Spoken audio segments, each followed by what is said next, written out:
প্রধান উপদেষ্টার কাউন্টডাউন শুরু। ফেসবুকে এমন বিতর্কিত পোস্ট দিয়ে তোপের মুখে পড়েন লালমনিরহাটের সাবেক ম্যাজিস্ট্রেট তাপসী তাবাসসুম উর্মি। শুধু তাই নয়, জুলাই শহীদ আবু সাইদকে সন্ত্রাসী আখ্যা দিয়েও পোস্ট করেন তিনি, যা নিয়ে শুরু হয় ব্যাপক সমালোচনা। এক পর্যায়ে এই অভিযোগে প্রথমে ওএসডির পরবর্তীতে সাময়িক বরখাস্ত করে রাখা হয় তাকে। কিন্তু এবার সরকারি চাকরি থেকেই পুরোপুরি বরখাস্ত করা হলো সাবেক এই ম্যাজিস্ট্রেট তাপসী তাবাসসুমকে। বিস্তারিত জানাচ্ছেন এসআই রাজ।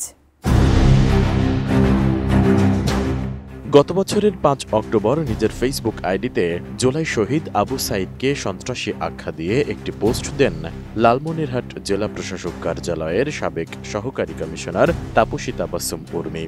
ওই পোস্টে তিনি লেখেন, কত বড় বোকার স্বর্গে আছি, এটা শুধু চিন্তা করি। আবু সাইদ বিশৃঙ্খলা সৃষ্টিকারী সন্ত্রাসী একটা ছেলে, যে কিনা বিশৃঙ্খলা করতে গিয়ে নিজের দলের লোকের হাতেই মারা পড়ল।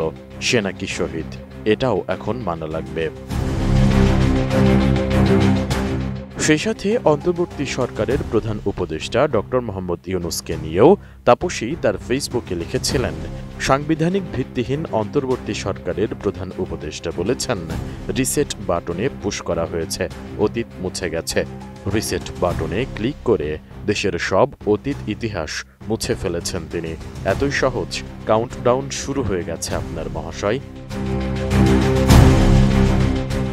সব মশার বিরুদ্ধে সুরক্ষা দিতে এলো বসুন্ধরা এক্সট্রিম অ্যারোসল, মশার বিরুদ্ধে এক্সট্রিম সুরক্ষা। তার এই পোস্টের কারণে বিতর্ক ছড়িয়ে পড়ে চারদিকে। পরে ৬ অক্টোবর তাপসীকে ওএসডি করা হয়। এর একদিন পর অর্থাৎ ৭ অক্টোবর তাকে সাময়িক বরখাস্ত করে প্রজ্ঞাপন জারি করে জনপ্রশাসন মন্ত্রণালয়। আদালতে তার বিরুদ্ধে মামলাও চলমান রয়েছে। এই অভিযোগে এবার সাবেক এই ম্যাজিস্ট্রেট তাপসী তাবাসসুম উর্মিকে চাকরিচ্যুত করা হয়েছে। ২ জুলাই বিভাগীয় মামলায় তাকে চাকরি থেকে বরখাস্তকরণ গুরুদণ্ড দিয়ে প্রজ্ঞাপন জারি করেছে জনপ্রশাসন মন্ত্রণালয়। প্রজ্ঞাপনে বলা হয়েছে, গত বছরের ৬ অক্টোবর তিনি নিজ ফেসবুকে এক স্ট্যাটাসের মাধ্যমে অন্তর্বর্তী সরকার ও প্রধান উপদেষ্টার বক্তব্য নিয়ে বিতর্কিত মন্তব্য করায় তার বিরুদ্ধে সরকারি কর্মচারী বিধিমালা ২০১৮ এর বিধি ৩ খ মোতাবেক অসদাচরণের অভিযোগে বিভাগীয় মামলা হয়। এরপর তাকে কারণ দর্শানোর নোটিশ দেওয়া হয়। তিনি নিরাপত্তার কারণে ব্যক্তিগত শুনানিতে অংশ না নিয়ে লিখিতভাবে জবাব দেন।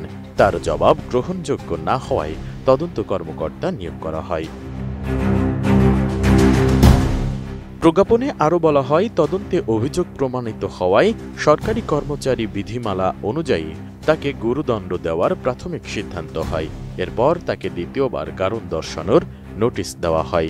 তদন্ত প্রতিবেদন, দ্বিতীয় কারণ দর্শানোর জবাব, পারিপার্শ্বিকতা এবং বিভাগীয় মামলার নথি পর্যালোচনা করে তার বিরুদ্ধে অসদাচরণের অভিযোগ প্রমাণিত হওয়ায় তাকে বিধিমালা অনুযায়ী চাকরি থেকে বরখাস্তকরণ সূচক গুরুদণ্ড দেওয়ার সিদ্ধান্ত হয়।